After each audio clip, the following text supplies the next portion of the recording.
Okay, so GarageBand not opening older GarageBand files. Nobody's going to like the answer, and I certainly don't like the answer. I once had an argument with somebody online. This is just a slight diversion.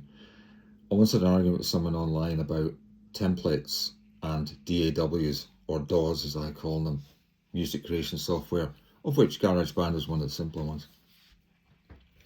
I once had this argument with them about whether templates, I can't see my fingers, were actually a thing. And they argued that they weren't actually a thing, but it depends what you call it, but actually they are. This is my view. You create a blank song that's got all the parameters set that you want. There's nothing in it. This is true for all sorts of things. And it's got all your favourite instruments in it. It doesn't actually have a track, but it's all your favourite instruments. However, you can go a bit further. I'm going to explain this very briefly. This isn't me that found this out, but there's a hack for GarageBand. Because GarageBand, as you probably know, is a cut down version for the iPad and the phone. I haven't got my phone here. It's 3 AM in the morning. This is when I thought of this. Actually, it's 4 AM. GarageBand iOS, iPadOS is a cut down version of GarageBand for the Mac, for macOS. Okay. So things to cut out. One of the things to cut out is that the drum track is in a special format. You see it in yellow. I might show a clip here at the end. And there's a hack where you can turn it into MIDI, so that rather than trying to deal with these funny little yellow splodges, chopping it into little bits, which will be cymbal crashes and bass drum and all that stuff, you can do this little hack which involves, very short version, having some kind of a basic empty song, and you have to have at the top some kind of GarageBand standard drums, like the California drum kit or something. The drum kit, not special like pattern drums or anything, just the drum kit, you know, so you can just manually do it. And you can convert that yellow line of splodges in the special drum track in GarageBand, iPadOS or iOS. You can convert that into proper MIDI. Then you can start doing all sorts of other things with it. Okay? Right. I figured out why my wonderful newer iPad, not brand new, kind of is, but I figured out why it can't even work. It's something that they've done probably since iOS 6.18, which is late 2025, so this is 5 months ago or something. But definitely in iPadOS 26 point anything. I think Cupertino, Apple, have blocked the hack. Okay? Circling back to having templates. You know what I'm going to say probably. My blank song template has got this little thing right at the top. It's got 2 bars or 4 bars or something of a little MIDI drum thing in the California drum kit, so that you can more easily do the conversion into this particular song of those yellow splodges into proper MIDI drums. And it's just always there. It's the very first track. All the stuff that's failing, all of my songs that are failing, it's not the size. I mean, I've been told to do things like delete everything.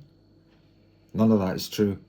I told the support person, and they're a good support person, I'm not going into the name and stuff like that, good support person, but they don't know that much about GarageBand, and they don't know about the hacks. So I have discovered what it is. Cupertino have blocked the hack. So when I tried to start up an awful lot of my songs, we're talking hundreds and hundreds, have this particular little bit at the top. And I'll show you that. I'll try and put into the video this little screenshot of, I've marked it out. And I think, because it fits, you see, GarageBand starts to run up. You get a little progress bar. Sorry, I'm trying to do this. You get a little progress bar for audio units and stuff. And I've had some that have audio units that don't work. Nothing to do with the problem. The support person went through all these red herrings, and they all are red herrings. And all of the ones that crash, doesn't matter what size they are. I've opened 1.4 gigabyte GarageBand files, not a problem. But they don't have that little bit at the top, that little thing in the top left, that tiny little 4-bar bit of a track. Okay, so all the normal stuff on your GarageBand song, you can see it on the screen, you can see your tracks. The progress bar goes along, and then it just crashes at exactly the point where you'd be able to go into it and start doing things in the song editor. In other words, working the DAW, the GarageBand DAW. That's the point at which either GarageBand, I think it is GarageBand, or the OS, sounds like GarageBand to me, they've stuck something in GarageBand or in the OS that says that that hack's no longer allowed. And when it finds it's got that hack up there, it says, no, you can't do that hack anymore. We want you to migrate up to Macs and use the Mac GarageBand if you want to do that. Now, I'll just say this. Financially, why? I've spent thousands on iPad Pros. A Mac Mini is like 600 quid, 500 quid. There is no financial benefit in them doing this.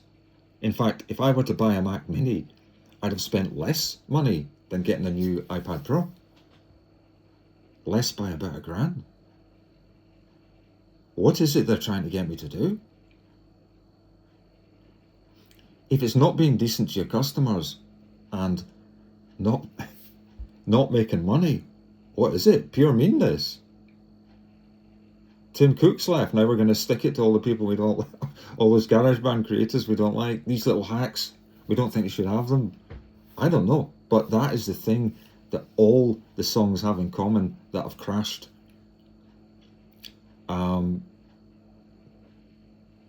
That I'm afraid that, I mean, my request is that they fix it. You can't just cut little hacks like that out because there are consequences.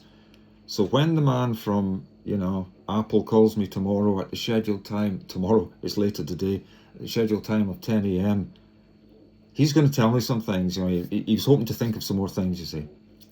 I'm going to be able to tell him 80% likelihood this is it. I told him yesterday it was a Cupertino problem. I said, you won't be able to fix that. This is after a 70-minute call. They blocked this hack.